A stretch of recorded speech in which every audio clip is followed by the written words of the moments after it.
கிறிஸ்து இயேசுவுக்குள் அன்பானவர்களே, இயேசுவின் ஆசீர்வாத ஊழியங்களின் மூலம் அன்பின் வாழ்த்துக்கள். இந்த நாளிலும் தியானத்திற்கென்று உபாகம புஸ்தகம் 4ஆம் அதிகாரம் 14வது வசனம். நீங்கள் சுதந்தரித்துக் கொள்ள போகிற தேசத்தில் நீங்கள் கை கொள்ள வேண்டிய கட்டளைகளையும் நியாயங்களையும் உங்களுக்கு போதிக்க வேண்டும் என்று அக்காலத்திலே கர்த்தர் எனக்கு கட்டளையிட்டார்.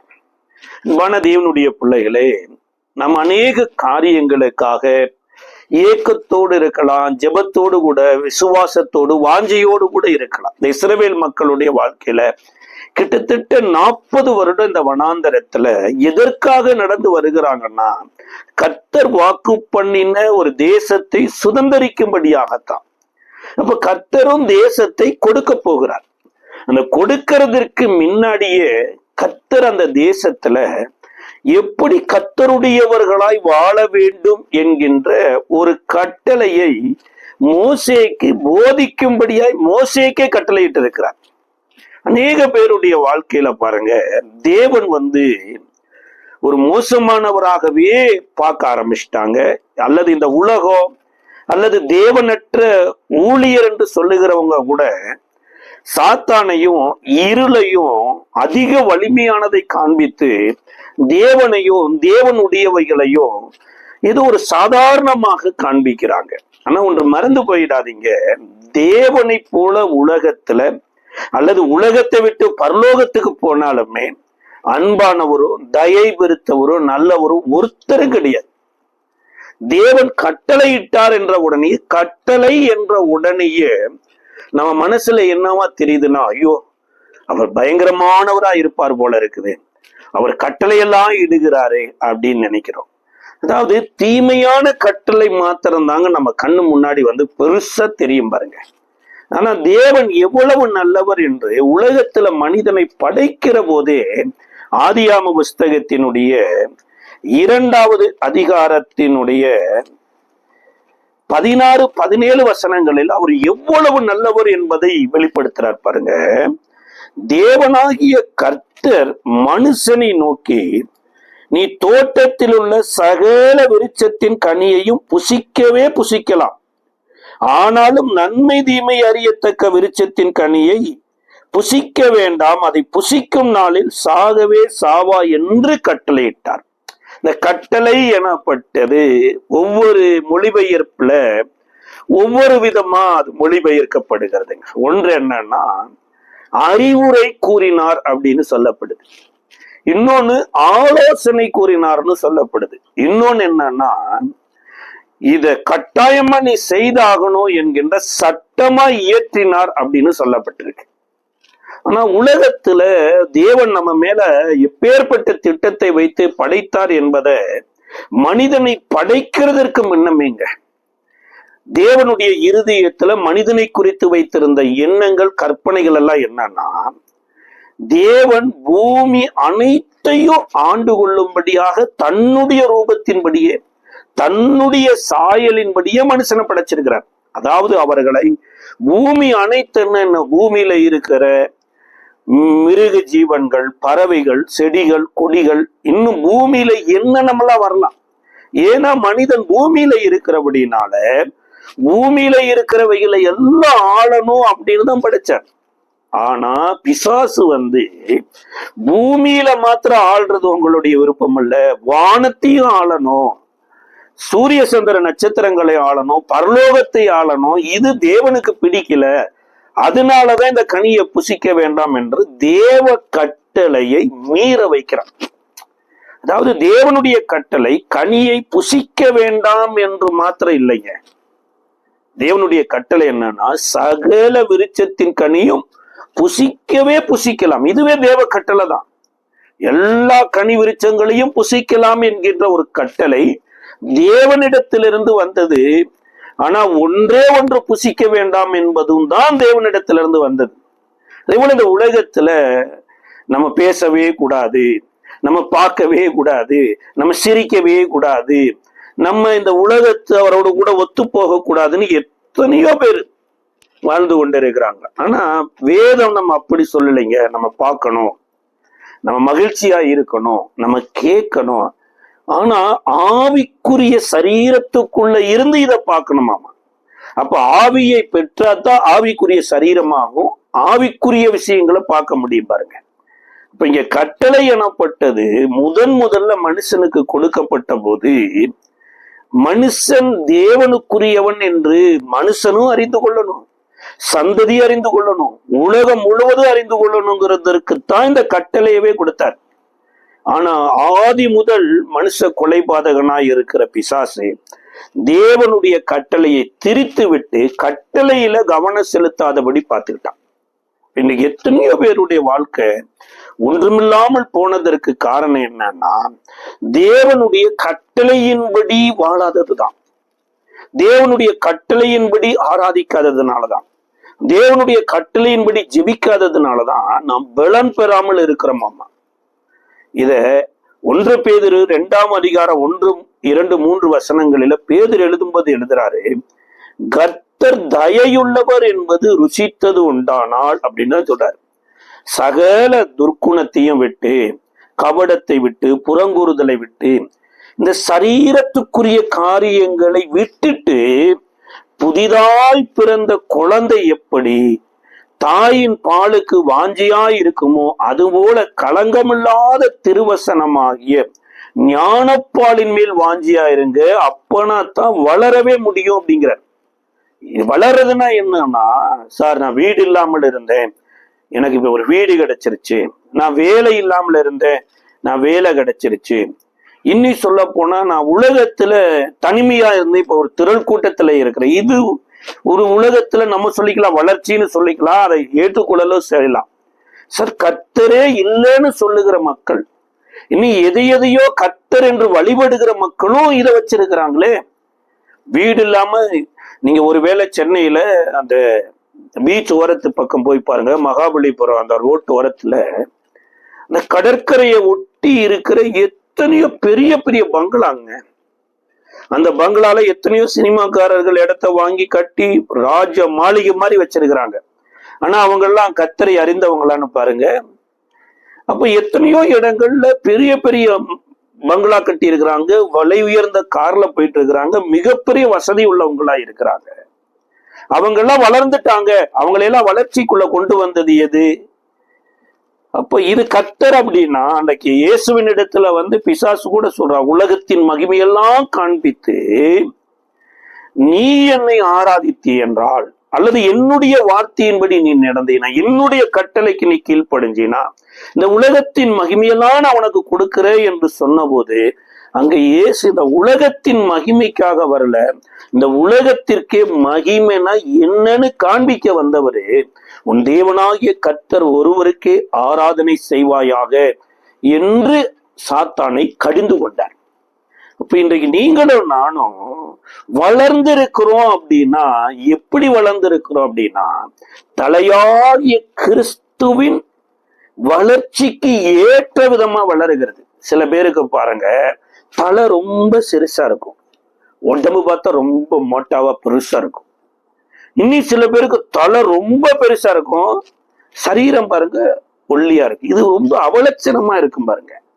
தலைக்கு ஏற்ற சரீரமா இருக்கணும், சரீரத்துக்கு ஏற்ற தலையா இருக்கணும், அப்பதான் பார்க்கறதுக்கே லட்சணமா இருக்கும்.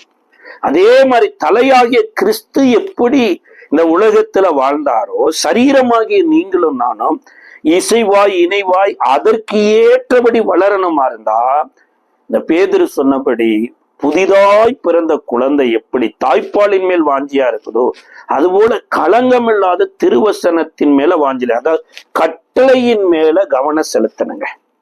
இஸ்ரவேல் மக்கள் கூட இவர்கள் வனாந்தரத்துல இருந்து புறப்பட்ட அந்த நேரமும் அல்லது வனாந்தரத்துல அமர்ந்த நேரத்தையும் குறித்து சொல்றார். என்னாகம புஸ்தகத்தினுடைய 9வது அதிகாரம் 18 இருந்து 20 வசனம் வரைக்கும், கர்த்தருடைய கட்டளையின்படியே இஸ்ரவேல் புத்திரர் பிரயாணப்படுவார்கள், கர்த்தருடைய கட்டளையின்படியே பாளையம் இறங்குவார்கள், மேகம் வாசஸ்தலத்தின் மேல் தங்கியிருக்கும் நாளில் அவர்கள் பாளையத்தில் தங்கியிருப்பார்கள், மேகம் நெடுநாள் வாசஸ்தலத்தின் மேல் தங்கியிருக்கும் போதே இஸ்ரவேல் புத்திரர் பிரயாணப்படாமல் கர்த்தரின் காவலை காத்து கொண்டிருப்பார்கள். மேகம் சில நாள் மாத்திரம் வாசஸ்தலத்தின் மேல் தங்கி இருக்கும் போது கர்த்தருடைய கட்டளையின்படியே பாளையம் இறங்கி இருந்து கர்த்தருடைய கட்டளையின்படியே பிரயாணப்படுவார்கள். இப்ப இந்த இஸ்ரவேல் மக்களுக்கு எவ்ரிடே மன்னா வீடு தேடி வந்ததுக்கு காரணம் என்னன்னா, கர்த்தருடைய கட்டளையின்படியே நடந்ததுனாலதான்.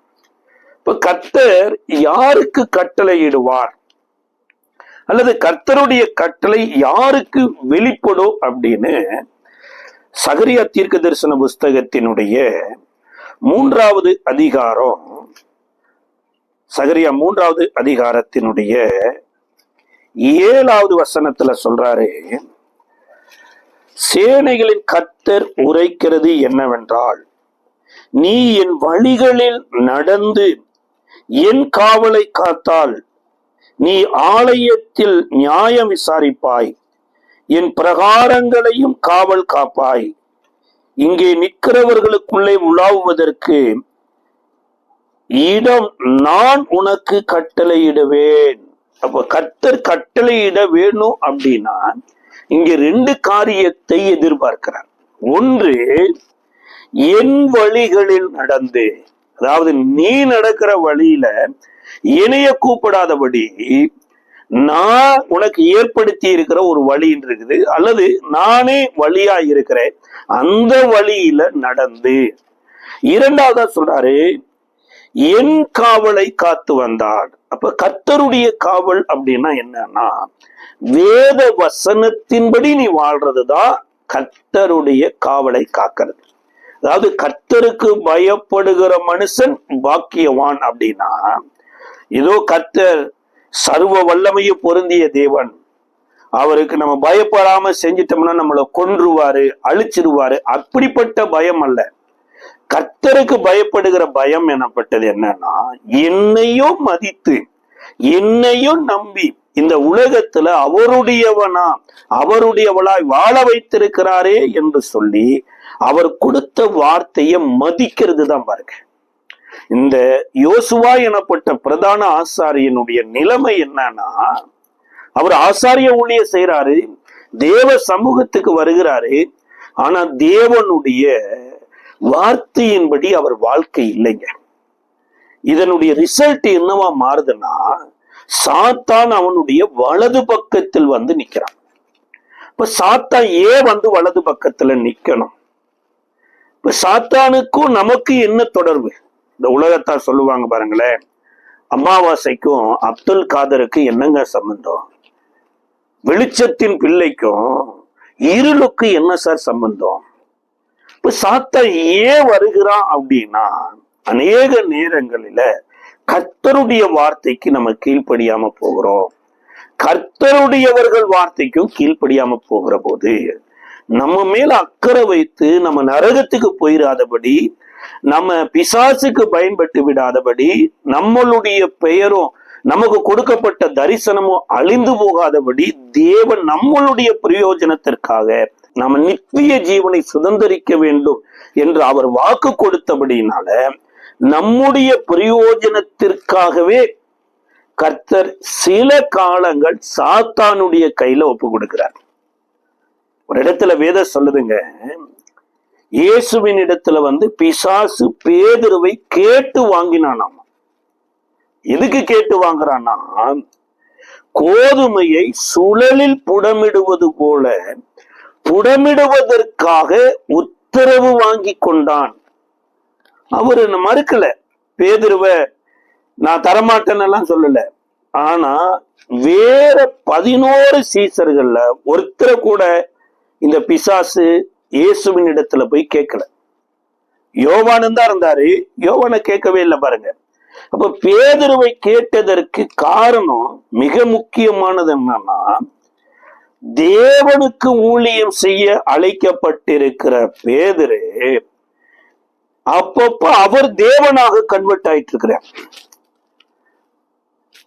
மத்தேயு எழுதின சுவிசேஷ புஸ்தகத்தினுடைய 16வது அதிகாரத்துல இயேசு அந்த பிலிப்பு பட்டணத்திற்கு வந்தபோது, ஜனங்கள் என்னை யார் என்று சொல்லுகிறார்கள் என்று கேட்டார்.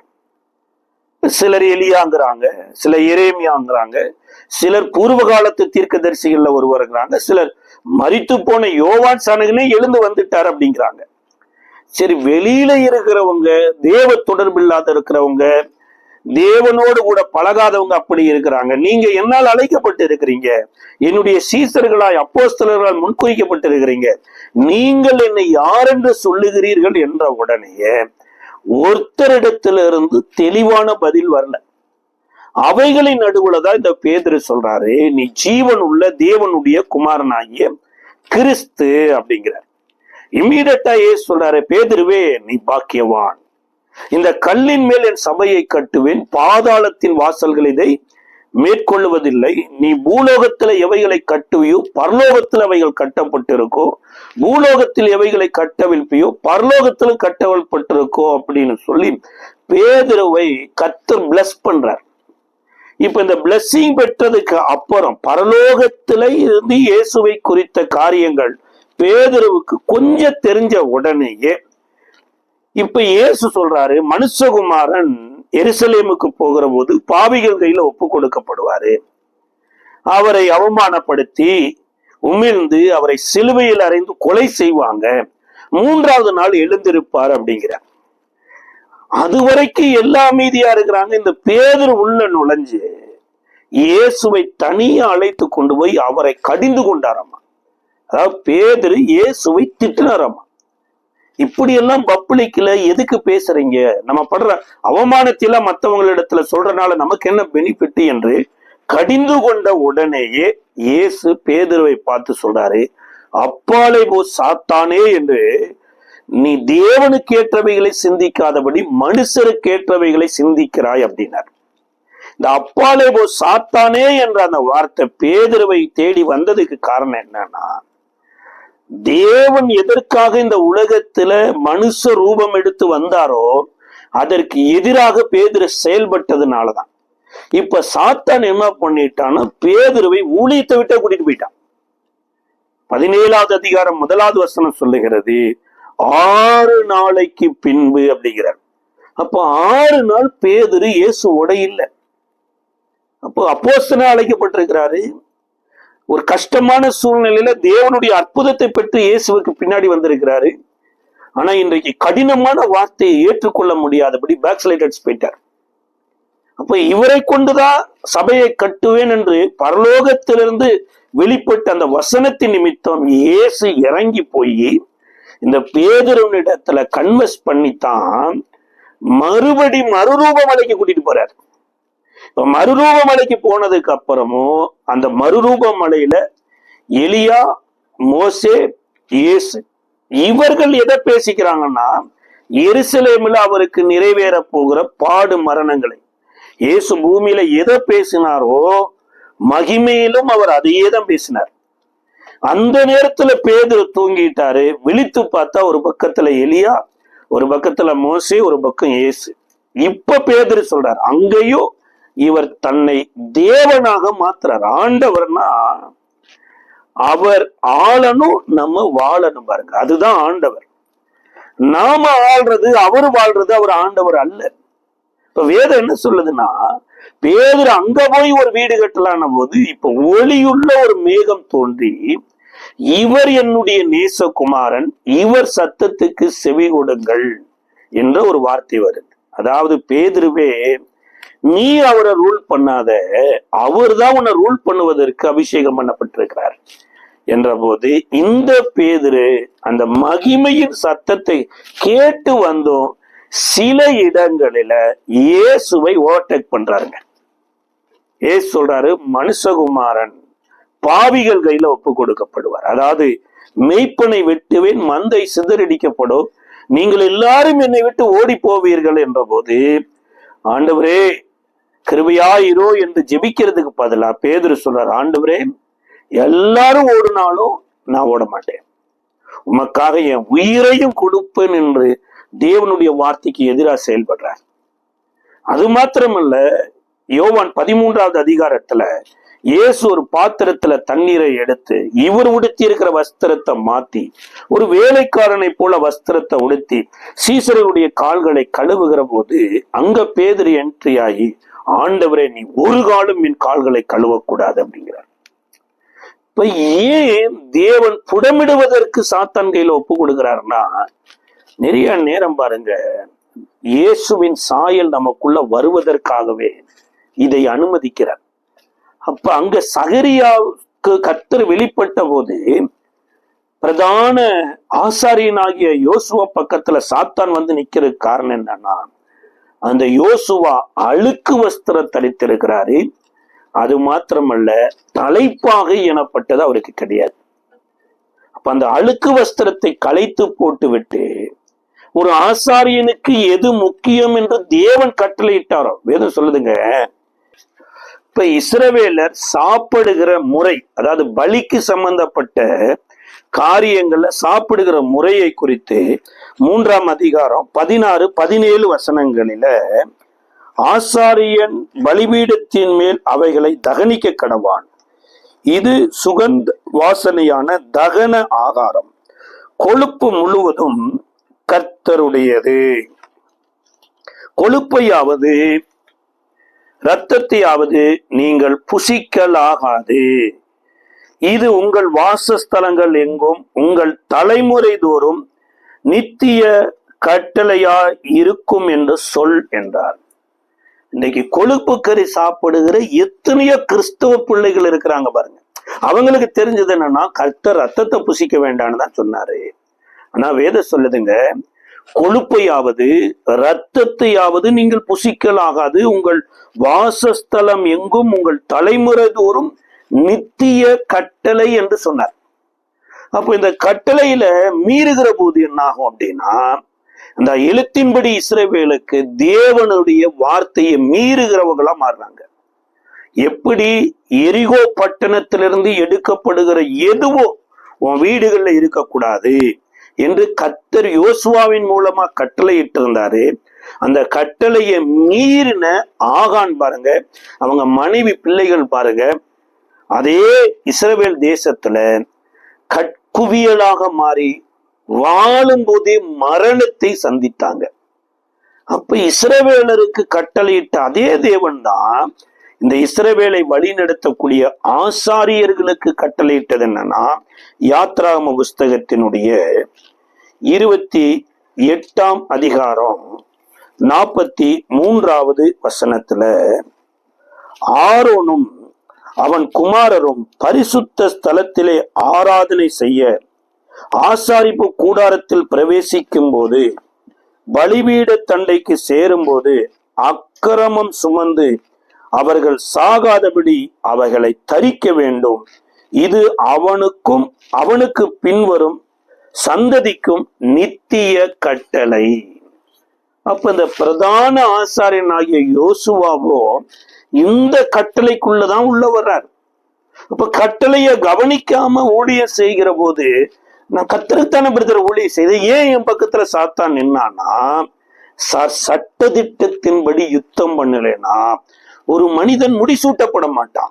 இந்திய தேசத்துல இருந்து ஒரு பெண்மணி ஒலிம்பிக் ஓட்டப்பந்தயத்துல ஓடுனாங்க. அவங்க முதலிடத்தை அடைஞ்சிட்டாங்க. வீடியோல இருந்து கேமரா, மீடியா எல்லாம் பயங்கர செலிப்ரேட் பண்ணாங்க.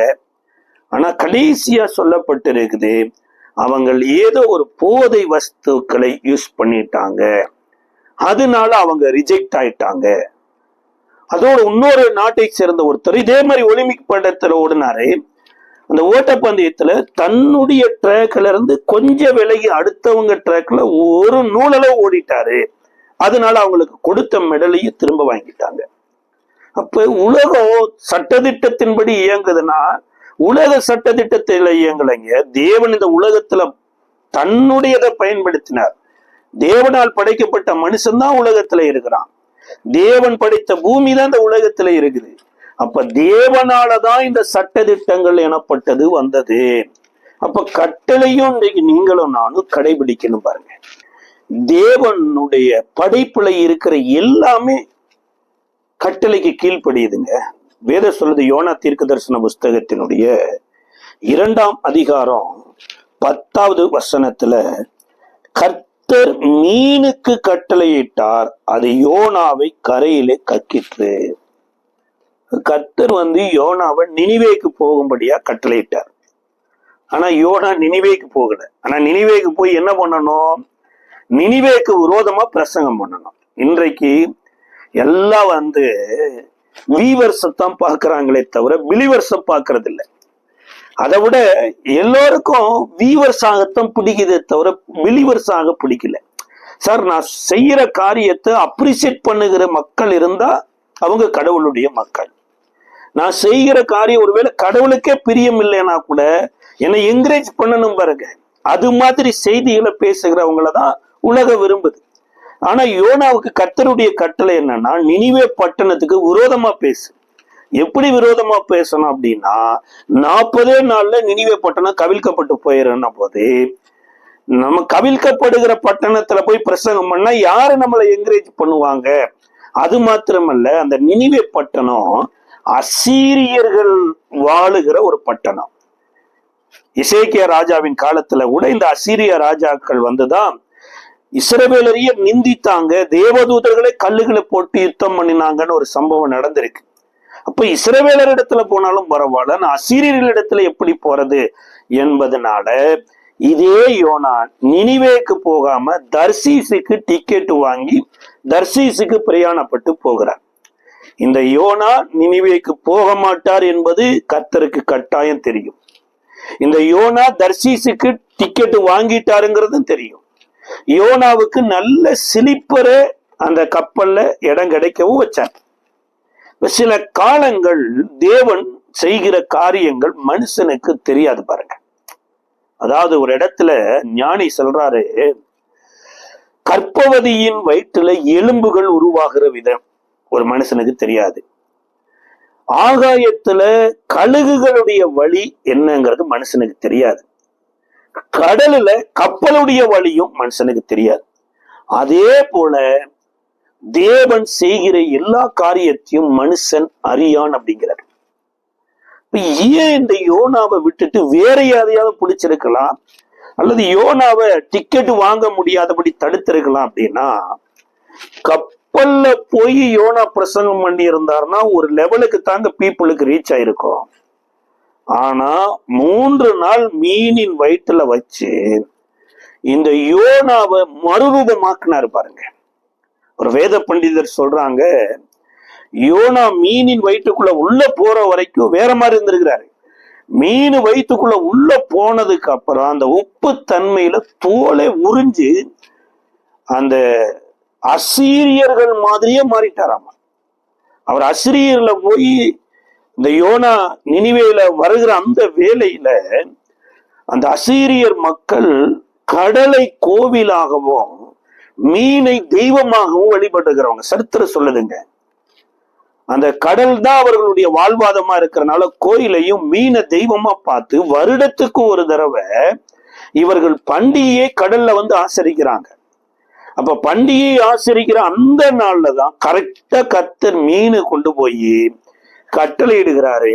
அது நினிவேல கக்குன போது சாமியே ஒரு பிள்ளைய பெத்தெடுத்ததுன்னு சொல்லி சகல ஜனங்களும் ராஜாவிலிருந்து ஒரு சிறைச்சாலையில் இருக்கிற கைதி முதற்கொண்டு யோனாவின் வார்த்தைக்கு கீழ்ப்படைஞ்சாங்க.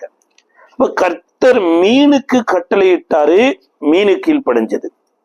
அதே கர்த்தர் பாருங்க 4ஆம் அதிகாரத்தினுடைய 6வது வசனத்துல யோனாவினுடைய தலையின் மேல் நிழல் உண்டாயிருக்கவும் அவனை அவனுடைய மனமடிவுக்கு நீங்களாக்கவும் தேவனாய கர்த்தர் ஒரு ஆமணக்கு செடியை முளைக்க கட்டளையிட்டு அதை அவன் மேல் ஓங்கி வளர பண்ணினார்.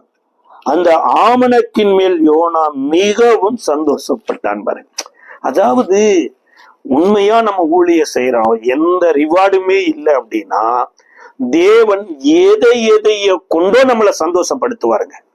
ஒரு சாதாரண ஆமணக்கு செடி வளைஞ்ச வச்சு இந்த யோனாவை தேவன் அவன் மனமடிவாயிடக்கூடாது, தான் சொன்னது நிறைவேறாம போயிருச்சு என்று மனம் தளர்ந்து போய்விடக்கூடாது என்று கண்ணுங்கருத்துமா ஆமண செடிக்கு கட்டளையிட்டது இல்லாம அந்த ஆமண செடி ஓங்கி வளரும்படியா கட்டளையிட்டாராமா. அப்ப நமக்கு மகிழ்ச்சிக்கான சில காரியங்களையும் தேவன் கட்டளையிடுகிறவர் அல்ல. 4ஆம் அதிகாரம் 7வது வசனத்துல, மறுநாளிலே கிழக்கும் வெளுக்கும் நேரத்தில் ஒரு பூச்சியை கட்டளையிட்டார். அது ஆமணக்கு செடியை அரித்து போட்டது, அதனால் அது காய்ந்தும் போயிற்று. அந்த தேசத்துல ஒரு நாள் ஆமணக்கு செடியே இல்லாமல் இருந்திருக்கலாம். நான் தேவ கட்டளையின்படி ஒரு ஆமணக்கு செடி முளைக்குது.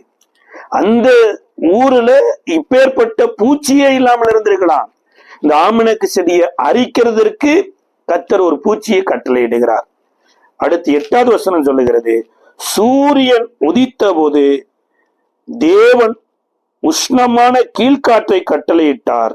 அப்பொழுது வெயில் யோனாவினுடைய தலையின் மேல் பட்டதினால் அவன் சோர்ந்து போய் தனக்குள்ளே சாவை விரும்பி தான் உயிரோடு இருக்கிறதை பார்க்கலாம் சாகிறது நலமாயிருக்கும் என்றான். அதாவது ஆண்டவருடைய கட்டளைக்கு கீழ்ப்படிஞ்சது பாருங்க. மீன் கீழ்ப்படிஞ்சது, ஆமணக்கு செடி கீழ்ப்படிஞ்சது, பூச்சி கீழ்ப்படிந்தது, ஒரு கீழ்காற்று கீழ்ப்படிஞ்சது. ஆனா ஊழியக்காரர் தான் கீழ்ப்படியில. அந்த நினிவே பட்டணமே ரட்சிக்கப்பட்டுருச்சுங்க. அந்த நினிவே பட்டணத்தினுடைய ரட்சிப்பு காரணமாயிருந்த யோனா சாகர வரைக்கும் ரட்சிக்கப்படவே இல்லை. எத்தனையோ நேரங்கள்ல தேவனுடைய அந்த கட்டளைக்கு மனுஷன்தான் கீழ்ப்படியாம போகிறானே தவிர தேவனுடைய படைப்பு அத்தனையும் கீழ்ப்படியுதுங்க. நம்ம நிறைய நேரம் எப்படியோ வாழ்ந்துட்டுங்க, ஆண்டவர் நல்லவர் இல்லைங்கிற மாதிரி நினைச்சிட்டு இருக்கிற கிடையாது. நம்ம அவருடைய வழியில நடந்தோம்னா, அவருடைய காவலை காத்தோம்னா, அவருடைய வார்த்தையின்படி நடந்தோம்னா, தேவன் நம்ம ஜெபிக்கிறதற்கு கூட கட்டளையிடுவார் பாருங்க. தேசத்துல சேமத்தை கட்டளையிடுவார். 1 ராஜாக்களின் புஸ்தகத்தினுடைய 18வது அதிகாரத்துல எலியா கர்மேல் பர்வதத்துல போய் உட்கார்ந்து ஜெபம் பண்றார். இந்த கர்மேல் பர்வதத்துல போய் ஜெபம் பண்றப்ப 43வது வசனம், 1 ராஜாக்களின் புஸ்தகம் 18ஆம் அதிகாரம் 43வது வசனம், தன் ஊழியக்காரனை நோக்கி நீ போய் சமுத்திர மார்க்கமாய் பார் என்றான். அவன் போய் பார்த்து ஒன்றுமில்லை என்றான். நீ இன்னும் 7 தரம் போய் பார் என்றான். யோசிச்சு பாருங்க, கர்த்தர் இந்த எலியாவுக்கு ஜெபிக்கிறதற்கு எத்தனையோ வாய்ப்பை கொடுத்தார். அன்றைக்கு விதவியின் மகன் மரணத்துக்குள்ள உள்ள போயிட்டான். இவரு போய் ஜெபம் பண்ணி அந்த இறந்து போன மனிதனை உயிரோடு எழுப்பினார். ஆனா இங்க எலியா பாருங்க, தேசத்துல மிகப்பெரிய வறட்சி வந்துருச்சு. ஆடு மாடு மிருக ஜீவன்களுக்கெல்லாம் தண்ணி இல்லை, ஜனங்கள் எல்லாம் அழிந்து கொண்டு இருக்கிறாங்க. எலியா எங்கேயாவது இந்த மழை வேணும்னு ஜெபம் பண்ணாரான்னு பாருங்க, ஜெபிக்கவே இல்லை. எப்படி யோனா 3 நாள் மீனின் வயிற்றுல இருந்தாரோ அதே போல 3 வருடமும் 6 மாதமும் தேசத்துல மழை இல்லை. ஆனா எலியா என்ன பண்ணலன்னா, தேசத்துக்கு மழையை தாரன்னு ஒரு கூட்டத்தை கூட்டி ஜெபம் பண்ணினதாக சொல்லப்படல. ஆனா இங்க இப்ப கர்மேல் பர்வதத்துல போய் உட்கார்ந்து ஜெபம் பண்றாரு. ஜெபம் பண்ணுகிற போது தன் வேலைக்காரனை சமுத்திர மார்க்கமாய் போய் பார்த்து வா அப்படிங்கிறார். ஒன்றுமே இல்லை. இன்றைக்கு நீங்களும் நானும் சில காரியங்களுக்காக நம்ம ஜெபிக்கிறதுக்கு முன்னாடி தேவன் இவைகளுக்கு ஜெபிக்க கட்டளையிட்டாரா என்பதின் மேல கவனமா இருக்கணும். அதனாலதான் யாக்கோபு தன்னுடைய நிருபத்துல எழுதும்போது எழுதுறாரு, எலியா நம்மை போல பாடுள்ள மனுஷனா இருந்தோ அவன் கருத்தாய் ஜெபம் பண்ணின போது 3 வருடம் 6 மாதம் வானத்தை பூட்டி போட்டாரு. திரும்பவும் அவர் கருத்தாய் ஜெபித்த போதுதான் தேசத்துல மழை வந்ததுங்கிறார். அப்ப இங்க என்ன கருத்தா ஜெபம் பண்ணார்னா, மக்களுடைய கஷ்டத்தை பார்த்து ஜெபிக்கலைங்க. இன்னைக்கு எத்தனையோ பேரு மக்கள் கஷ்டப்படுறாங்க, ஐயோ மக்கள் பாடுபடுறாங்க, மக்களுக்கு வேலை இல்லையே, மக்களுக்கு படிப்பு இல்லையே, மக்களுக்கு வீடு இல்லையே. சார், மக்களுக்கு தேவன் இல்லையேங்கிறதுலதான் ரொம்ப கவனமா இருக்கணுமே தவிர, வீடு இல்லாத மக்களுக்கு கட்டாயம் தேவன் வீட்டை கட்டி கொடுப்பாரு, வேலை இல்லாத மக்களுக்கு கட்டாயம் தேவன் வேலையை கொடுப்பாரு. ஆனா தேவன் இல்லாத வீடும் தேவன் இல்லாத வேலையும் அந்த மக்களுக்கு மிகப்பெரிய அழிவை கொண்டு வந்து விடும். அப்ப எலியா எதன் அடிப்படையில ஜெபம் பண்றார் அப்படின்னா, இதே 18வது அதிகாரத்தினுடைய 1வது வசனம் சொல்லுகிறது. 18ஆம் அதிகாரம் 1வது வசனத்துல, அநேக நாள் சென்று 3ஆம் வருஷமாகியல் கர்த்தருடைய வார்த்தை எலியாவுக்கு உண்டாகி, நீ போய் ஆகாபுக்கு உன்னை காண்பி, நான் தேசத்தின் மேல் மழையை கட்டளை இடுவேனர். அப்ப கட்டளையை மையப்படுத்தி தாங்க ஜெபிக்கிறாரு. இப்ப கட்டளையை மையப்படுத்தி ஜெபிக்கிற போது ஆரம்பத்துல ஒன்றுமே இல்லாதது போல இருக்கலாம். ஆனா ஒன்றுமில்லாத இந்த உலகத்துலதான் தேவன் எல்லாவற்றையும் சிருஷ்டித்திருக்கிறார்னா, அவருடைய கட்டளையின்படி ஜெபிக்கிற போது ஒருவேளை நமக்கு எதுவுமே இல்லாத மாதிரி தெரியலாம். ஒன்று மறந்துடக்கூடாதுங்க, ஒன்றுமில்லாத ஒரு நேரத்துல தேவனுடைய கட்டளை வருதா, அந்த கட்டளையில விசுவாசிக்கணும். பிதாவாகிய தேவனை விசுவாசிக்கணும் பாருங்க. சரி, இப்ப கட்டளை வந்துருச்சு. 7 தடவை ஜெபம் பண்ணதுக்கு அப்புறம் இப்ப கையளவுதான் மேகம் வந்திருக்குது. தேவைங்கிறது பாருங்க, உலகளவு தேவை இருக்குதுங்க. 3 வருடம் 6 மாதம் தேசத்துல மழை இல்ல, மிகப்பெரிய வறட்சி, ஆடு மாடு மிருக ஜீவன்களுக்கு தண்ணி இல்ல, வயல்கள் குலைகள் குட்டைகள் எல்லாமே வறண்டு போய் கிடக்குது. இப்ப இந்த கையளவு மேகத்தை வச்சு என்ன பண்றது?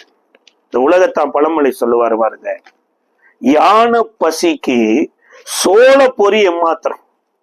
ஒரு பொறி உருண்டை இத்தினூண்டு இருக்குதுங்க, யானைக்கு வாயு அவ்வளவு பெருசு இருக்குது. அது பசியோடு இருக்கிறதுக்கு இந்த சோள பொரிய கொடுத்தா என்ன ஆகும்? அதே மாதிரிதான் உலகம் முழுவதும் இவ்வளவு பஞ்சமா இருக்குது. கடவுளிடத்திலிருந்து கையளவு மேகம் வந்து என்ன பண்ண போகுது? இன்னைக்கு எத்தனையோ பேரு தங்களுக்கு கிடைத்த வாழ்க்கையில திருப்தியே இல்லை. எனக்கு அப்படி கிடைச்சிருந்தா நான் நல்லா இருந்திருப்பேனே, நான் இப்படி கிடைச்சிருந்தா நல்லா இருந்திருப்பேனே, ஒருவேளை ஏஞ்சல் மாதிரி மனைவி கிடைச்சிருந்தா அப்படியே நான் பறந்திருப்பேனே, ஒருவேளை தேவதூதன் மாதிரி கணவன் கிடைச்சிருந்தா அப்படியே நான் ஆடி இருப்பனே பாடி இருப்பனே. சார், நீங்க மனுஷரா வாழணுங்கிறது தேவனுடைய சித்தம். அதனாலதான் மனுஷனுக்கு மனுஷிய கொடுத்தாரு, மனுஷிக்கு மனுஷனை கொடுத்தாரு பாருங்க. அதே போல பிள்ளைகள் அதே மாதிரிதான். எங்க அப்பா பெரிய கலெக்டரா இருந்தா, எங்க அப்பா பெரிய டாக்டரா இருந்தா. கலெக்டரா இருந்தா என்ன, உனக்கு நேரமே கொடுத்திருக்க மாட்டாரு. டாக்டரா இருந்தா என்ன, மருத்துவமனையிலே வாழ்க்கை போயிருந்திருக்கும், டைமே எல்லாம் போயிருக்கும். அவரவருடைய வாழ்க்கைய அறிந்து அவரவர் பிள்ளைகளை கொடுத்திருக்கிறார். கர்த்தர் கொடுத்திருக்கிற கையளவு மேகமா இருந்தாலும் திருப்தியா வாழ கத்துக்கொள்ளணுங்க. இன்றைக்கு போதும் என்கின்ற மனதையுடைய தேவபக்தியே இல்லை. இன்னும் வேணும், இன்னும் வேணும், இன்னும் வேணும்.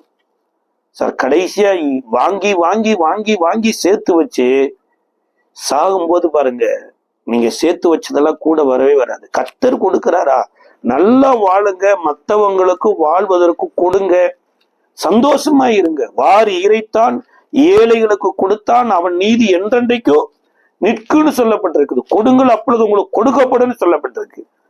ஆனா இங்க கையளவு மேகத்துல மேன்மை என்னன்னு தெரியல. இன்னைக்கு எல்லாமே உலகத்தை முழுவதும் அறிந்து வைத்திருக்கிறதுனால தேவனிடத்திலிருந்து வந்திருக்கிறது பெருசாவே தெரிய மாட்டேதுங்க. ரூத்துவின் புஸ்தகம் 1ஆம் அதிகாரம் 19-20 வசனத்துல இந்த நகோமி ஒரு பிரசங்கம் பண்றாங்கங்க. பயங்கரமான பிரசங்கியார் அந்த அம்மா. அந்த அம்மா பண்ணின பிரசங்கத்துல அந்த சபையில ஒருத்தனுமே வரமாட்டான். ஒருத்தனும் வரமாட்டானா இருக்கணும்னு பக்கத்து சபையை பார்த்து தேடி போயிடுவான். அந்த மாதிரி தாய்மார்கள் இன்றைக்கு பிரசங்கியாரா மாறி இருக்கிறாங்க. நல்ல பாஸ்டருடைய மனைவியா இருந்திருப்பாங்க. பாஸ்டருக்கு எப்படி இருந்தாங்கன்னு அவர்கிட்ட தான் கேட்கணும் பாருங்க. இந்த சபையில போய் அந்த மக்களை கொத்து பாருங்க. இந்த அம்மா மோவாப் தேசத்துக்கு போனதுக்கு அப்புறம் அவங்க கணவன் இறந்துட்டாரு, 2 பிள்ளைகளும் இறந்துட்டாங்க, 2 பேருக்கு கல்யாணம் அடிச்சு கொடுத்தாச்சு. இப்ப தன் தேசத்துல கர்த்தர் ஜனங்களை சந்தித்தார் என்று கேள்விப்பட்டுட்டு இந்த அம்மா புறப்பட்டு வர்றாங்க. அங்க பெத்லகேம்ல இருக்கிற ஸ்திரீகள் சொல்றாங்க, இது நகோமி தானே என்ற போது அந்த அம்மாவனுடைய பிரசங்கம் என்னன்னா, என்ன நகோமின்னு சொல்லாதீங்க, நான் நிறைவுள்ளவளாய் போனேன், நான் குறைவுள்ளவளாய் வந்தேன். கர்த்தர் அந்த தேசத்துல என்னை கண்ணு கருத்துமா இருந்து என்னை சிறுமைப்படுத்தி என்னுடைய கணவன் சாகிறதுக்கு காரணமா இருந்தாரு, என் பிள்ளைகள் சாகிறதுக்கு காரணமா இருந்தாரு என்று சொல்லி இந்த அம்மாவினுடைய வாழ்க்கையில தேவன் செய்த மகிமையான காரியம் மறக்கப்பட்டு போயிடுச்சுங்க. காரணம் என்ன தெரியுங்களா? சபையே அந்த ஊர்ல கிடையாது. அந்த மோவாப் தேசத்துல ஊழியக்காரங்களே கிடையாது. அந்த மோவாப் தேசத்துல கர்த்தருடைய சத்தமே கேட்கல. இது வாட்டுக்கு லூஸ்தனமா ஏதோ ஒரு வாழ்க்கையை வாழ்ந்து கடைசியா ஏதோ ஒரு சத்தம் கேட்டு வருது. ஆனா அந்த அம்மானுடைய வாழ்க்கையில கர்த்தர் செய்த காரியங்களை பாருங்க. நம்ம போய் சில காலங்களே கணவனை இழந்துட்டாங்க. நினைத்திருந்தா அந்த ஊர்ல அந்த அம்மா ஒரு ஆண் இல்லாத ஊரா, ஒரு மோவாப்ல இருக்கிற ஒரு ஆம்பளை பார்த்து கல்யாணம் பண்ணி லைஃப் செட்டிலா இருந்திருக்கலாம். ஆனா கர்த்தர் அந்த அம்மாவை கற்புடன் வாழ்வதற்கு உதவி செய்தார். சாட்சியை காத்துக்கிட்டாரு. மோவாப் தேசத்துல இருந்து ஒருத்தர் கூட இஸ்ரவேலருக்குள்ள வரமாட்டாங்க. இந்த அம்மானுடைய இந்த கற்புள்ள வாழ்க்கை மருமகளுக்கு ஒரு இன்ஸ்பிரேஷன் ஆகி சொந்த வீட்டை விட்டு சொந்த குடும்பத்தை விட்டு இந்த தேவன் தான் மெய்யான தேவன் என்று பிரசங்கம் இல்லாமலேயே ஒரு பொண்ணை கொள்ளை அடிச்சிட்டு வந்த மாதிரி எடுத்துட்டு வந்திருக்கிறாங்க. இப்பேற்பட்ட மகிமையான காரியம் கர்த்தர் இந்த அம்மாவோட இருந்ததுனாலதான் நடந்தது. இன்னைக்கு உங்களுடைய வாழ்க்கையில என்னுடைய வாழ்க்கையிலயோ சில பிரச்சனைகள் வந்திருக்கு பாருங்க. அந்த பிரச்சனைகள்ல பிரஷர் உச்சகட்டத்தை ஏறி ஒருவேளை ஸ்ட்ரோக் வர்றதுக்கு கூட வாய்ப்பு உண்டு. இல்லைன்னா ஏதாவது ஒரு நரம்பு வெடிச்சு மரித்து போறதற்கு கூட வாய்ப்பு இருக்குது. ஆனா அதுலயெல்லாம் தேவன் நம்மளை காப்பாத்தி பத்திரமா இன்றைக்கு நல்ல கைகாலோடு நல்ல தேவனை ஆராதிக்க நல்ல வழியில நடத்துறதற்கு தேவன் இவ்வளவு நன்மை செய்திருக்கிறாரு. அப்புறம் நான் ஏன் தேவன் நல்லவர் என்று சொல்லக்கூடாது என்று சொல்லாம நம்ம போட்ட பிரசங்கத்தை ஒருத்தருமே கேட்கல. அந்த பெத்லகேம்ல கடைசியா இந்த அம்மாவுக்கு தான் பெத்லகேம்ல இருக்கிற ஸ்திரீகள் பிரசங்கம் பண்ணாங்க பாருங்க. நீ பாக்கியவதி, உன் சந்ததி மறுபடியும் கட்டப்பட்டு இருக்குது அப்படின்னு சொல்லி சொன்னாங்க. இப்ப இன்னைக்கு நீங்களும் நானும் தேவனை நல்லவருங்க. அவர் நம்மளை சிறுமைப்படுத்துகிறவர் இல்லைங்க, நம்மளை பெருக பண்ணுகிறவர். அந்த பெருக்கத்துல நாம் தேவனுடையவர்களாய் வாழ்வதற்கு நம்மளை பக்குவப்படுத்தி இருக்கிறார். அந்த பக்குவப்படுத்துகிற காலகட்டத்துக்கு நம்மளை விட்டு கொடுக்கணும் பாருங்க. வேதம் சொல்லுது, எலியா ஜெபிக்கிற போது கையளவு மேகம் வரலைங்க. உலகம் ஒருவேளை காணா ஒரு கல்யாணத்துல பாருங்க 7 நாள் திராட்சை ரசத்தை பக்குவப்படுத்துவாங்க. அந்த திராட்சை பழம் விளையணும். அதுவும் நல்ல பழங்களை தேர்ந்தெடுத்து ஆலையில போட்டு அதை ஆட்டி அதை கல்யாணத்துக்கு தேவையான பக்குவமா உண்டாக்கி கொண்டு வருகிறது தான் கல்யாண திராட்சை ரசம். ஆனா இயேசு கொடுத்த தண்ணி பாருங்க, கல்யாண திராட்சை ரசத்தை காட்டிலும் மதுரமானதா இருந்ததாம். இப்ப இன்னைக்கு நீங்களும் நானும் கர்த்தரிடத்திலிருந்து வந்ததுல திருப்தியா இருக்கணும். போனதுக்காக நம்ம ஏன்னா நாமளும் ஒரு நாள் போக போறோம். இந்த ஒரு நகோமி அப்படி புலம்பல் பாட்டு பாடிட்டு இன்னைக்கு பெத்லகேம்ல உயிர் வாழ்ந்துட்டா இருக்கிறாங்க. கொஞ்ச காலத்துக்கு அப்புறம் அந்த அம்மா போயிட்டாங்க. மரணங்கிறது ஒருவேளை முன்ன பின்ன வரலாம், அது கர்த்தரால தீர்மானிக்கப்பட்டது. ஆனால் கர்த்தர் இந்த உலகத்துல அவரை வாசனைப்படுத்துவதற்கு என்ன ஒரு சாட்சியா வைத்திருக்கிறாரே, அதற்கு நான் கோடி மடங்கு நான் கடன் பட்டு இருக்கிறேங்க. அப்ப கர்த்தரிடத்திலிருந்து கையளவு மேகம் வந்த உடனேயே இப்ப எலியா புதுபலன் அடைஞ்சது மாத்திரமல்ல, ஆகாபினுடைய ரதத்தை காட்டிலும் வேகமா ஓடினாராமா. நினைச்சதை பார்க்கல நம்ம வாழ்க்கையில கர்த்தர் பெரிதானதை சேர போது மனதார தேவனை, பிதாவாகிய தேவனை அன்பு கூறணும். இப்ப இந்த கட்டளையினுடைய வலிமை பேதுருவுக்கு ஒரு காலத்துல தெரியல. ஆனா ஒரு நாள் வந்தது பாருங்க, அந்த கட்டளையினுடைய வலிமை அறிந்ததுனால கட்டளையை விரும்பி கேட்டாராமா. மத்தேயு எழுதின சுவிசேஷ புஸ்தகம் 14ஆம் அதிகாரம் 28வது வசனம். பேதுரு அவரை நோக்கி, ஆண்டவரே, நீரே ஆனால் ஜலத்தின் மேல் நடந்து உம்மிடத்தில் வர கட்டளையிடும் என்றான். அதாவது தேவனுடைய கட்டளையினுடைய மேன்மை என்னது என்பதை அவங்கள் அறியணும் அப்படின்னு இங்க ஒரு காரியத்தை இயேசு செய்றார். இதற்கு முன்னாடி இதே மாதிரி ஒரு கடல் பயணம் சீசர்களோடு இயேசு பயணித்த போது கப்பலின் பின்னணியில நித்திரையா இருந்தாராமா. சீசர்கள் பிரயாணப்பட்டு அவர் ஒருவரோடு ஒருவர் பேசி கொண்டு போறாங்க. சுழல் காட்டுல படகு சிக்கி கொள்ளுது. எவ்வளவோ முயற்சி பண்ணியும் அவர்களால முன்னேற முடியல. அப்ப இயேசுவை எழுப்பின போது இயேசு எழுந்து இறையாதே அமைதலாய் இருந்து கடலுக்கு கட்டளையிட்டாரு. அந்த கட்டளையின்படியே இயற்கையா அடங்கி நிக்குது. ஆனா இப்ப அவருடைய சீசர்கள் இவர் யாரோ என்று ஆச்சரியப்பட்டாங்க. ஆனா இரண்டாவது விசை இவங்களும் கட்டளையிடணும். இந்த கட்டளையின் மேன்மை என்ன என்பதை அறிந்து கொள்ளும்படியாக இவர்களை தனியா அனுப்பிவிட்டு இவர் உயர்ந்த ஒரு மலையின் மேல் தனியா ஜெபம் பண்ண போயிட்டார். ஜெபம் பண்ண போன போதுதான் இவர்களுடைய பயணம் சாயங்கால வேளையில் ஆரம்பிக்குது. நடுக்கடலுக்குள்ள வந்த உடனேயே சுழல் காட்டுல இந்த படகு சிக்கிக்கொள்ளுது. சிக்கிக்கொள்ள போது முன்னாடியும் போக முடியல, பின்னாடியும் போக முடியல. இவர்கள் இவ்வளவோ பிரயாசப்பட்டு ஒரு அடி கூட நகர முடியாம பயங்கர நெருக்கத்துல இருக்கிறாங்க. ஆனா கரையில இருக்கிறவங்களுக்கிட்ட கேட்டு பாருங்க, அவங்களுக்கு என்னப்பா ஊழிய செய்யறாங்க, ஏசு அப்பப்ப மீன் கொடுக்குறாரு, அப்பப்ப வண்டி கொடுக்குறாரு, ஜாலியா ஹாப்பியா பயணிக்கிறாங்கன்னு. ஆனா இவர்களுடைய போராட்டம் நடுக்கடல்ல போராட்டம், நடு ராத்திரியில போராட்டம், எந்த மனிதர்களும் உதவி செய்ய முடியாத இடத்துல ஒரு போராட்டம். இந்த போராட்டத்துல இவங்க இருக்கிறதை அறிந்துதான் இயேசு இவர்களை காப்பாற்றும்படியா கடலின் மேல நடந்து வர்றார். இப்ப பேதுரு என்ன கேட்கிறாருன்னா, கட்டளையிடும் ஆண்டவரேன்னு கேட்குற. கட்டளையை விரும்புங்க. ஒரு இடத்துல சொல்றது, கட்டளையே விளக்கு, வேத வசனமே வெளிச்சம் அப்படிங்கிறார். அப்ப கட்டளைக்கு கீழ்ப்படுகிற ஒரு மனிதனுடைய வாழ்க்கையில எவ்வளவு உயர்வான ஸ்தானத்தை அடைய முடியும் என்பதை தேவன் விளங்க வைக்கிறார். பேதுரு ஏன் இங்க கட்டளையை கேட்கிறார் அப்படின்னா, இந்த கரையிலேயே தேவன் கட்டளையினுடைய மகத்துவத்தை காண்பிச்சிட்டார். இதே 14ஆம் அதிகாரத்தினுடைய 19வது வசனம் சொல்லுகிறது, அப்பொழுது அவர் ஜனங்களை புல்லின் மேல் பந்தி இருக்க கட்டளையிட்டு அந்த 5 அப்பங்களையும் அந்த 2 மீன்களையும் எடுத்து வானத்தை அண்ணாந்து பார்த்து ஆசீர்வதித்து அப்பங்களை பிட்டு சீசர்களிடத்தில் கொடுத்தார். சீசர்கள் ஜனங்களுக்கு கொடுத்தார்கள். எல்லோரும் சாப்பிட்டு திருப்தி அடைந்தார்கள்.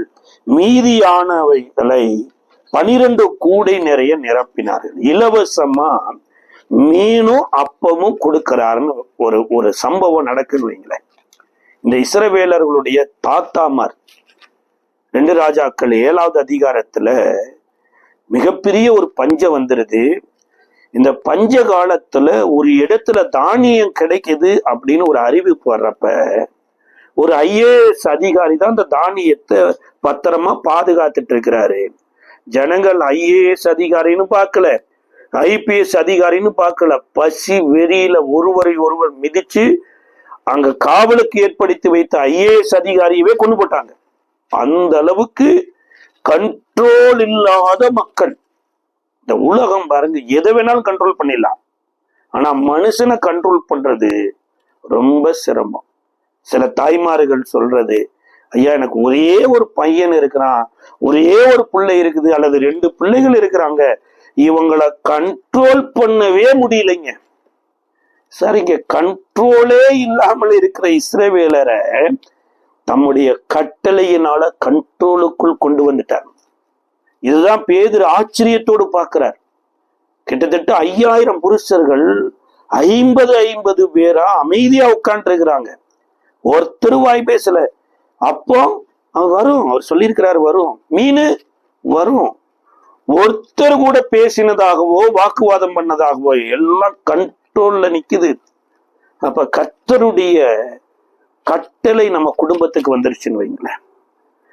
கர்த்தருடைய கட்டளை நம்மளுடைய பிள்ளைகளுடைய வாழ்க்கையில வந்துருச்சுன்னு வைங்களேன். கர்த்தருடைய கட்டளை நம்மளுடைய ஊழியத்துல வந்துருச்சுன்னு வைங்களேன். அடங்காத அத்தனையும் கர்த்தருடைய கட்டளை அடக்கிடும். இத பேதுரு டேஸ்ட் பண்ணினதுனாலதான் இப்ப இயேசுவின் இடத்துல கேட்கிறார், ஆண்டவரே நீர் கட்டளையிடும். ஆண்டவர் கமான் அப்படின்னார், அதுதான் கட்டளை, வா என்றார். பேதுரு இமீடியட்டா படகை விட்டு இறங்கி கட்டளையில் நடந்தார். சில பேர் சொல்லுவாங்க பேதுரு கடலின் மேல நடந்தாரு. கிடையாது சார், பேதுரு கட்டளையில நடந்தாரு. கமான் என்கின்ற அந்த கட்டளையில தான் ஒவ்வொரு ஸ்டெப்பா எடுத்து வச்சு போயிட்டு இருக்கிறார். அப்ப கட்டளையில கவனம் செலுத்தின போது இயற்கையே அவருக்கு சப்போர்ட்டிவா இருக்குதுங்க. இயற்கையெல்லாம் அவர் கீழே கொண்டு வந்து வச்சிருக்கிறார். எப்ப கட்டளைய பார்க்கறத விட்டுட்டு இயற்கையை பார்க்க ஆரம்பிச்சாரோ, கடலை பார்க்க ஆரம்பிச்சாரோ, காற்றை பார்க்க ஆரம்பிச்சாரோ, இறங்காத மக்களை பார்க்க ஆரம்பிச்சாரோ, மேலே இருந்ததெல்லாம் இப்ப கீழே போயிருச்சு, கீழே இருந்ததெல்லாம் மேல வந்துருச்சு. அதாவது கட்டளை இன்னைக்கு ஒரு தலைக்கு மேல இருக்குது, இவர் தண்ணிக்குள்ள இருக்கிறாரு. இந்த கட்டளையை விரும்பினதுனால கழுத்து வரைக்கும் இந்த தண்ணி அவர் வழிக்கு வந்ததை தவிர கழுத்தை எதுவும் சேதப்படுத்தல. மறுபடியும் பேதுரு, ஆண்டவரே நான் மடிந்து போகிறேன், உமக்கு கவலை இல்லையா என்ற போது கரத்தை பிடித்து தூக்கிவிட்டு ஏன் சந்தேகப்பட்டாய் என்று சொல்லி கட்டளையோடு கூட தான் பேதுருவையும் படகுல அமர்த்தினாரு. இமீடியட்டா அவர்கள் அடைய வேண்டிய கரையை அடைந்து விட்டார்கள். அப்ப இன்றைக்கு நீங்களும் நானும் கர்த்தருடைய கட்டளை என்ன என்பதை வாஞ்சிக்கணும், விரும்பணும். பாருங்க, நம்ம கட்டளையின்படி வாழ ஆரம்பிக்கிறோங்கிறது தேவனே நம்மை குறித்து சாட்சி சொல்லணும். பாருங்க, ஆதியாம புஸ்தகத்தினுடைய 18வது அதிகாரத்துல ஆபிரகாமை குறித்து கர்த்தர் சாட்சி சொல்றாரு. 18வது அதிகாரம் 19வது வசனத்துல கர்த்தர் ஆபிரகாமுக்கு சொன்னதை நிறைவேற்றும்படியாய் அவன் தன் பிள்ளைகளுக்கும் தனக்கு பின் தன் வீட்டாருக்கும் நீதியையும் நியாயத்தையும் செய்து கர்த்தருடைய வழியை காத்து நடவுங்கள் என்று கட்டளையிடுவான் என்பதை அறிந்திருக்கிறேன். அப்ப இங்கே ஆபிரகாம் தன்னுடைய குடும்பத்தை கர்த்தருடைய வழியில கட்டாயமா நடத்திடுவான். அதான், நான் எனக்கு கர்த்தர் கொடுத்ததுமா, நான் என் வழியில போயிறேன், நீ எக்கடோ கெட்டு போப்பா, எப்படியோ போப்பா, தனி தொழிச்சு விட்டப்பா, அப்படியெல்லாம் இல்லை. இன்னைக்கு எத்தனையோ பெற்றோர் தாங்கள் நடந்த கர்த்தருடைய வழியில தங்களுடைய பிள்ளைகளை நடக்க தவறிட்டாங்க. தங்களுடைய பிள்ளைகளை நடத்த தவறுதுனதுனால இன்றைக்கு எந்த நிலையில நிக்கிறாங்க அப்படின்னா, பிரதர் உலகம் மாற மாற நம்மளும் மாறிக்கணும்ல பிரதர். இன்னைக்கு ஆடி பாடித்தான் நம்ம என்ன பண்ண வேண்டியது இருக்குது, வாலிபர்களை பிடிக்க வேண்டியது இருக்குது. சார் வேத சொல்லுது, கட்டளையில அடங்காதது ஆட்டம் பாட்டத்திலேயே அடங்க போகுது. இன்னைக்கு கட்டளைய கைய விட்டுட்டு ஆடிப்பாடி, அதாவது வழி மாறினவங்க தங்களுக்கு கையில கொடுக்கப்பட்டதையோ வழி மாறும்படியாவே நடத்துவாங்க. ஆனா அவருடைய வழியில நடந்தவங்க தான் குடும்பமோ தனக்கு கொடுக்கப்பட்ட சபையும் தன் கையில இருக்கிற பிள்ளைகளோ வழியில நடக்க வேண்டுமே என்று நடத்துவாங்க. இதனுடைய ரிசல்ட் என்ன தெரியுங்களா? இந்த ஆபிரகாம் மரித்து போயிட்டாரு. ஆபிரகாமினுடைய பிள்ளையாகிய ஈசாக்கு அவர் தன்னுடைய பிள்ளைக்கு கட்டளை கொடுக்கிறார். 28ஆம் அதிகாரம் முதல் 2 வசனங்களில ஈசாக்கு யாக்கோபை அழைத்து அவனை ஆசீர்வதித்து, நீ கானானியருடைய குமாரத்திகளில் பெண் கொள்ளாமல் எழுந்து புறப்பட்டு பாதான் அராமில் இருக்கிற உன் தாயினுடைய தகப்பனாகிய பெத்துவேலுடைய வீட்டிற்கு போய் அவ்விடத்தில் உன் தாயின் சகோதரனாகிய லாபானின் குமாரத்திகளுக்குள் பெண் கொள் என்று அவனுக்கு கட்டளையிட்டான். அதற்கு முன்னாடி இந்த ஏசா கானானிய பெண்களை கல்யாணம் முடிச்சிட்டார். அப்ப அண்ணன் தப்பு பண்ணிட்டானே, அண்ணன் வழி மாறி போயிட்டானே, நான் அப்படி கல்யாணம் முடிக்கலாம்ல அப்படிங்கிற அளவுக்கு யாக்கோபுக்கு இடம் கொடுக்காம யாக்கோபுக்கு ஈசாக்கு சொல்லி அனுப்புறாரு, நீ கானானிய ஸ்திரியை பெண் கொள்ளாத. இருக்கிறது நம்ம கானான் தேசத்துல இருக்கிறோம். இந்த தேசத்தை கர்த்தர் நம்மளுடைய முற்பிதாக்களுக்கு ஆணையிட்டு கொடுத்திருக்கிறாரு. ஆனாலும் இந்த தேசத்து மக்கள் தேவனால சபிக்கப்பட்டவர்கள். அவர்கள் சாத்தானுடைய வேலையை செய்தவர்கள். இந்த கானானியர் எங்கீங்க சாத்தானுடைய வேலையை செய்தாங்கன்னா, இந்த கானானுக்கு தகப்பனாகிய காம் நோவாவினுடைய நிர்வாணத்தை தன் 2 சகோதரர்களுக்கு அறிவித்தான். இந்த நிர்வாணத்தை அறிவிக்கக்கூடிய செயல் யாருடையதுன்னா, ஆதியாம புஸ்தகம் 3வது அதிகாரத்துல ஏவாளை தேவனுடைய கட்டளிலிருந்து விலக பண்ணி தேவன் விலக்கின விருட்சத்தின் கனியை புசிக்க வைத்து தன் கணவனை நிர்வாணமா பார்க்க வைத்தது, தன் மனைவியை நிர்வாணமா பார்க்க வைத்தது. அப்ப இந்த நிர்வாணத்தை அறிவித்ததோ நிர்வாணத்தை பார்க்க வைக்கிறதோ சாத்தானுடைய செயல். சாத்தானுக்கு தன்னை வித்து போட்ட இந்த காமின் சந்ததியில சாத்தானுடைய கூட்டத்தோடு போய் நீ உன் வாழ்க்கையை அழித்து போகாதபடி கானானியரிடத்தில் பெண் கொள்ளாதே என்று கட்டளையா சொல்லி அனுப்பினாரு. இந்த யாக்கோபு தகப்பனுடைய கட்டளைக்கு கீழ்ப்படைஞ்சு தன் மாமா வீட்டுக்கு போன அவருக்கு பிறந்த பிள்ளைகளை தாங்க 12 கோத்திர பிதாக்களாய் கர்த்தர் மாற்றினார். இன்னைக்கு நீங்களும் நானும் கட்டளையை விரும்பணும், கட்டளையின்படி நடக்கணும். இந்த கட்டளையே நமக்கு மிகப்பெரிய ஆசீர்வாதத்தை கொண்டு வரும். ஜெபிக்கலாமா? கிருபை நிறைந்த நல்ல ஆண்டவரே, இயேசுவின் நாமத்தில் நன்றியோடு ஸ்தோத்திரிக்கிறோம். கட்டளையே விளக்கு, வேதமே வெளிச்சம்னு சொல்லி இருக்கிறேன். அவனுடைய கட்டளையின்படி நடக்க உம்முடைய நல்ல ஆவி எங்களுக்கு தாரும். இயேசுவின் நாமத்தில் ஜெபிக்கிறோம் நல்ல பிதாவே, ஆமென்.